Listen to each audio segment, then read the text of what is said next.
Travel by train is gaining popularity in Thailand in the last 10 years. Trains are affordable, comfortable enough for a long journey, nostalgic, and sound a little bit adventurous. Perhaps you have a few questions before decided to travel by train in Thailand. Is it cheap? Is it comfortable? Is it safe? Due to its century-old age, train services in Thailand may preserve some historical legacy that you might never seen in other places if you choose to travel by air or road. Let's take a ride on 4 different classes of trains and compare what are the pros and cons of choosing the different train classes for the trip in Thailand. This is a story of 4 types of classes in Thailand trains.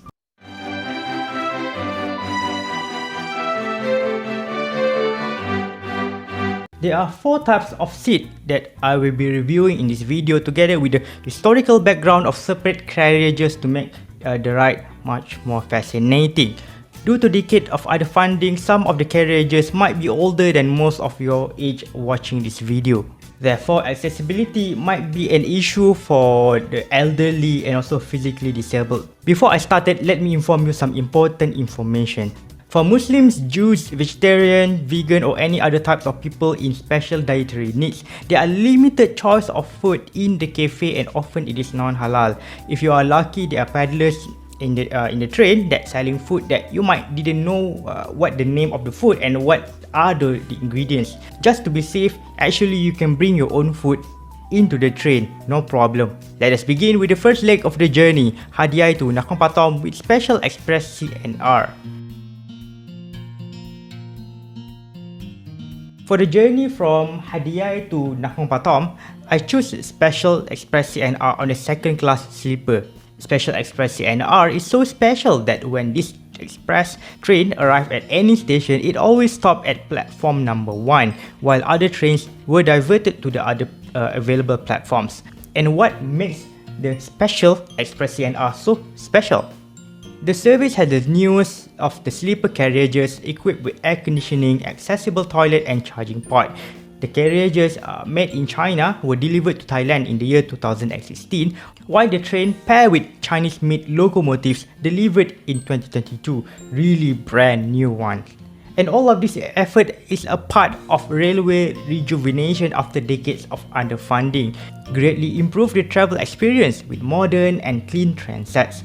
I also wrote the older version of the sleeper train. You can see the differences later. The journey from Hat Yai to Nakhon Pathom took about 16 hours across 8 different provinces.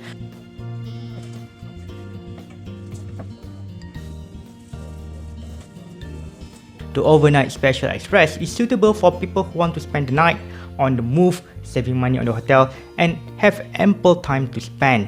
Special Express CNR was introduced to improve the comfortability and speed of the nightly sleeper train. Therefore, Special Express CNR is actually really popular with foreign tourists, especially on the northern route from Bangkok to Chiang Mai.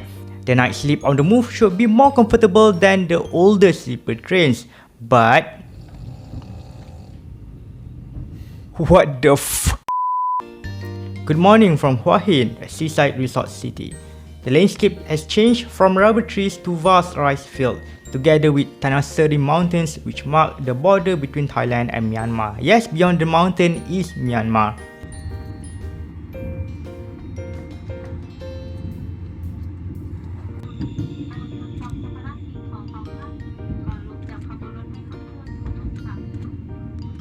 The lazy pace of trains slowly passed by Nong Pladuk, the beginning of the infamous Death Railway that was built during World War II.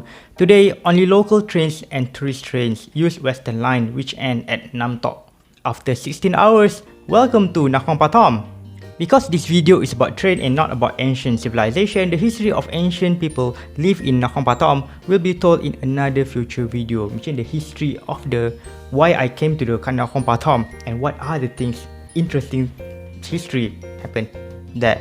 From Nakhon Pathom to Krung Thep Api Wat station, let's try the commuter train. From Nakhon Pathom to Taling Chan, I rode the third class commuter train. Seating and the style is similar with the third class seating in the long distance express trains and express train from Hat Yai to Padang Besar, Perlis, Malaysia. The seats are covered in the blue covering, provide a little comfort for the long trip, and it is also an icon for the third class itself. The train used for the third class commuter trains are diesel multiple unit or DMU built by the Japanese companies between 1983 and 1985, which means the train is already older than I am. No air conditioning, instead let the fan and the fresh air from outside do the cooling.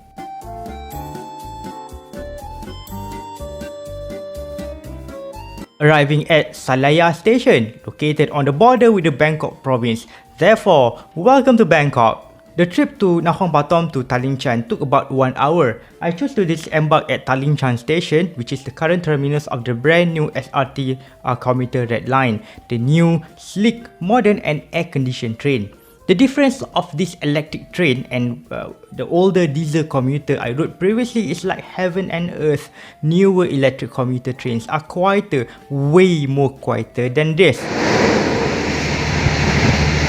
In the future, the electric commuter line might be extended to Salaya, which is the last station within Bangkok province. You might ask, why did I disembark at Taling Chan Station and not continue the journey up until Bangkok?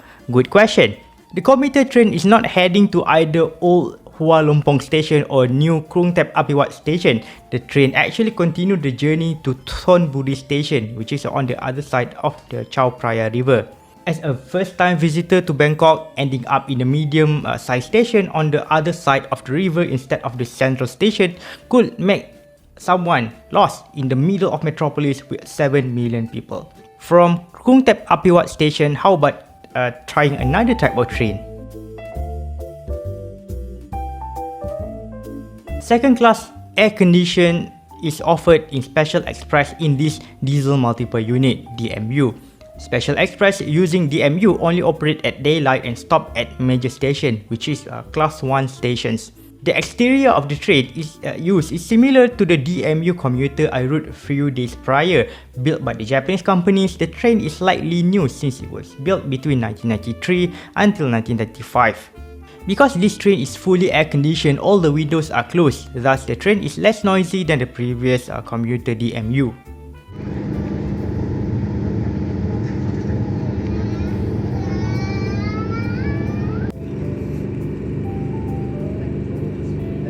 The seat is cream in color, fully upholstered and comfortable enough for a long journey paired with air conditioning.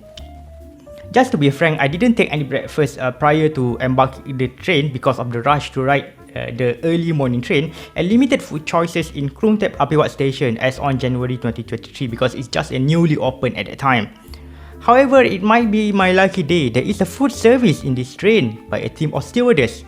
So far, this is the only known class that serve meal on board. In the other trains, in other classes, you need to buy your own food from the cafe or from the paddlers walking in the train. Let's move to Fami World Food and review the food served. Suddenly I become an accidental food reviewer. In this service, the stewardess serve steamed rice and 2 packets of fish. 2 fishes. One is dried fish and another one is Southern style fish sambal. Reminds me of Kedah style spicy food, typical in the southern Thailand and also in northern Malaysia. Together with a choice of mineral water, coffee, tea and RC cola. As a snack, the stewardess gave this banana chip with mysterious sweet glaze. Reminds me of the sugar-coated banana chips often found in Malaysia. The food quality is but look at this. Since I am so hungry and the food served is halal, why not try it? Hungry stomach will make any food delicious. Meanwhile, the train stewardess will walk around the train and sell the local specialty brought from the station when the train stops in the provincial stations, such as this famous rice cracker with pork floss. Who's still hungry?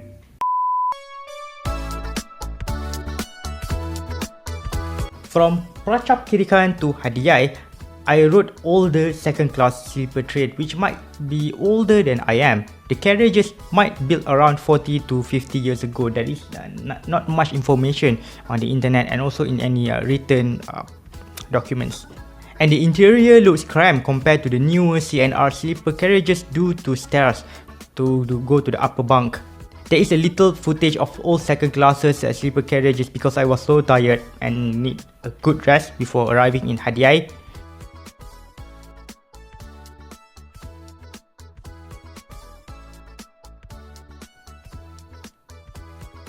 Good morning from Patalung. What a sunny day. Unlike the newer Special Express CNR and second class DMU, paddlers are allowed to sell their food on this train. Since this train are going towards Sungai Golok, there is a good chance you can find a good Thai rail food. And yes, halal food also served as well. Do not worry. For the last leg of the journey, I want to experience some train adventures. Oh, what an adventure it is! From Hadiai to Sungai Golok, I rode the local train with only third class seating on board. No first class, no second class, only the third class. And yes, this is the seat, hardwood with wooden floor. The train probably aged about several decades old. Who knows? Again, there is a little information available online and also in the written document, especially in English. This train could be a historical curiosity since similar third-class wooden seats are still serving the passengers throughout Thailand in other lines as well, in the northern, northeastern and also eastern lines. By law, railway must provide third-class services to both local and express services to make train trip affordable to everyone. Students, monks, soldiers, migrant workers or anyone that want to travel with budget. If you value time and comfortability, this type of local train might not be suitable for you, but you will be missing out. The scenic surrounding together with the paddlers who try to sell you authentic Thai food for a ridiculously cheap price, 10 baht, 20 or 30 baht. Yeah, really cheap. And what makes the trip from Hadiai to Sungai Golok so unforgettable is where the train travelled through. This train travelled through 3 southern provinces of Patani, Yala and Narathiwat. The inhabitants of these 3 southern provinces are mostly Muslim Malays, which explain the unrest happened for the last decades. There is a heavy presence of military in the station and on board the train. Unlike in the rest of the Thailand, the train conductor in the deep south might bring firearms and armies, military might route the train together with full combat gear. Furthermore, unlike other stations in the rest of Thailand, all stations in 3 southern provinces are fully fenced and only operated at daylight.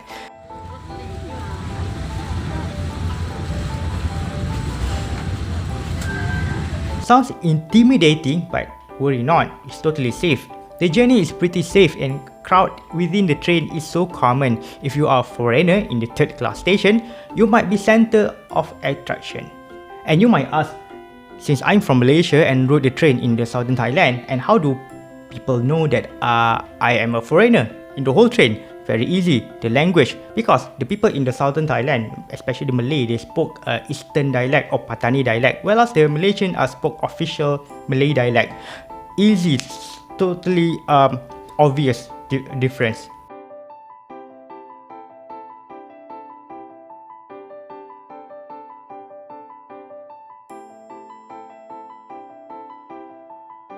After 4 hours, I was safely arrived in Sungai Golok, the last station in Southern Line, which means the nearest town with the border with Malaysia. What a journey it is!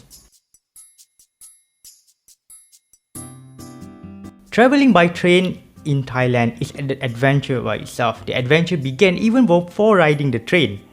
The booking process is challenging and finding the right train in the station in the right platform with the lack of any signage in other languages, for example in English, is quite an hassle.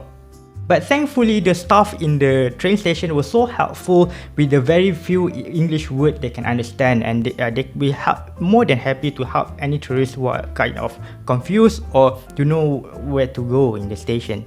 The train passes by cities and provinces that you might never heard before. It is such an inviting reason to ride the train again and visit these cities.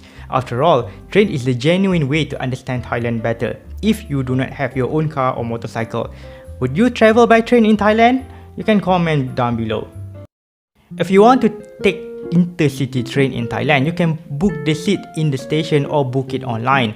The fare depends of which class you choose and how far the destination is.